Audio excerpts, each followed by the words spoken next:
Good morning, great people. Thanks for tapping back into another Monday Matter segment. Today is November 29th, 2021, and it is the last Monday of the month, meaning that after today's segment, we're down to the last 4 segments of Monday Matters.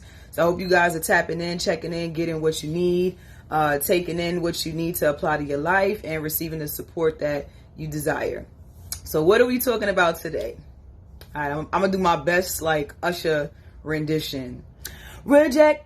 So we're talking about rejection today, guys. So for the next few questions, I want you to just raise your hand or say, yep, that's me, or and just agree with me the best way that works for you. So how many of you guys have been rejected by someone that you were interested in? How many of you guys have been rejected by a parent or a family member?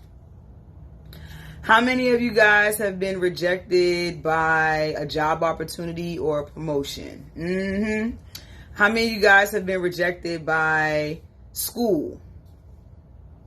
How many of you guys have been rejected by, let's say, young people that you work with, your own kids, nieces, nephews, grandkids, whatever?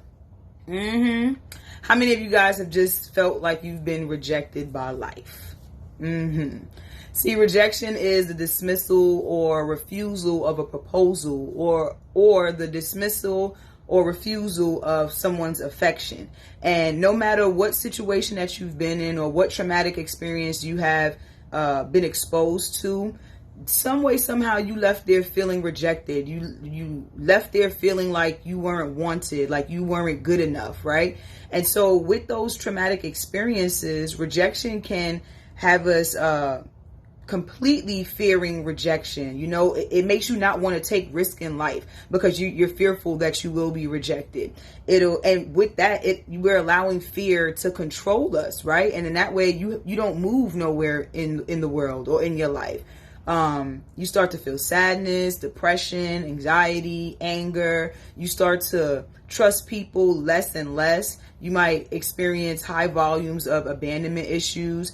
You'll feel unappreciated, devalued, unimportant, less than. You'll start to have some resentment, towards the person or people or whatever have you. You'll have some resentment towards them. You'll start to feel betrayal.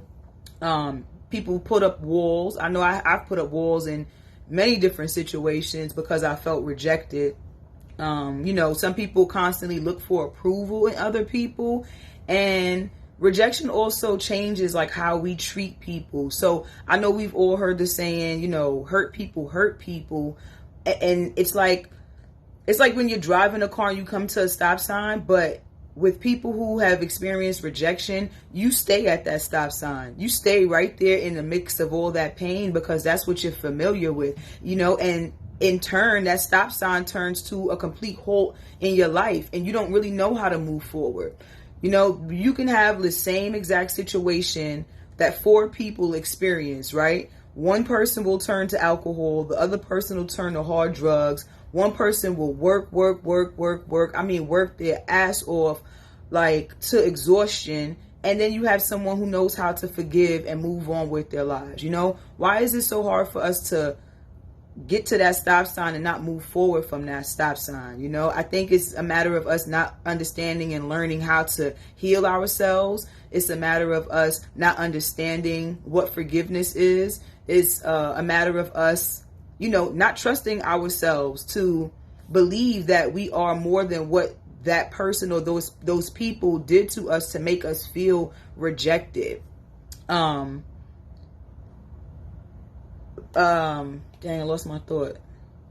Yeah, so just because you've experienced rejection, it doesn't mean that you have to treat people the same way that you were treated. Because in return, guess what? Those people might see that and they might start treating you a certain way, which is going to add more rejection onto what you already feel and what you've already experienced, And we want to get out of the pattern of feeling rejected, feeling hurt, and treating other people with that rejection and that hurt, because it's not doing any justice to us nor to those other people.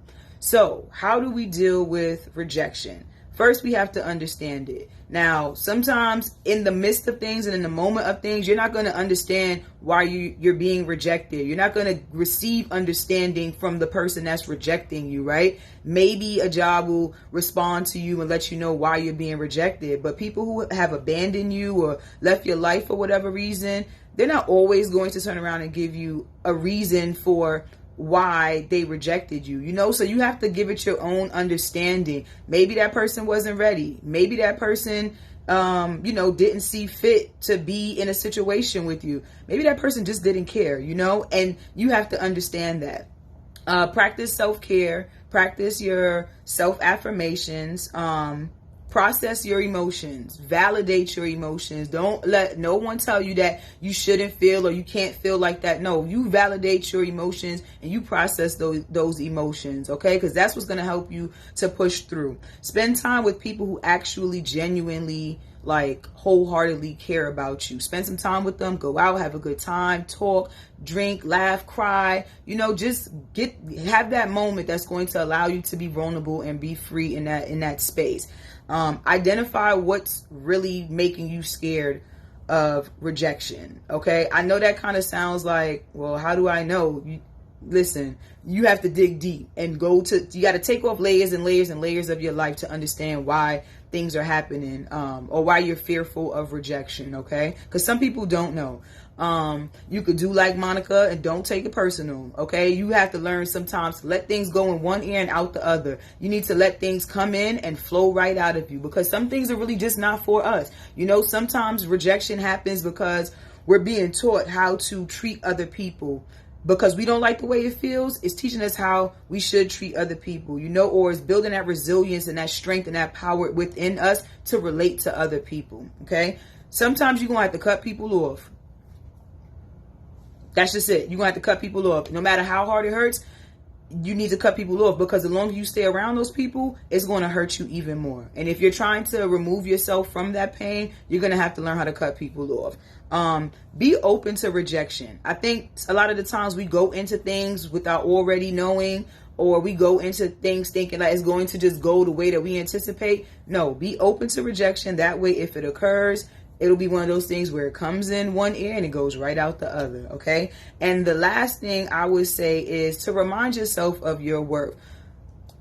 Forget everything that those people said to you, they did to you. Where do you stand right here, right now in your life? Are you worthy? Yes. Do you deserve great things in life? Yes. Are you better than who you were yesterday? Yes. You stand in your worth. You stand in your enough. You stand in the value of who you are. Nobody's built like you. You're designed uniquely. You're designed uniquely you. Okay? So stand in that and be firm in that. So with all of that, if you're still standing today and you've experienced some type of traumatic experience that left you feeling rejected, guess what? Give yourself a pat on the back. Give yourself a round of applause, because you're still here. You're still standing. So keep going. That's my time today. Y'all have a blessed Monday. Peace.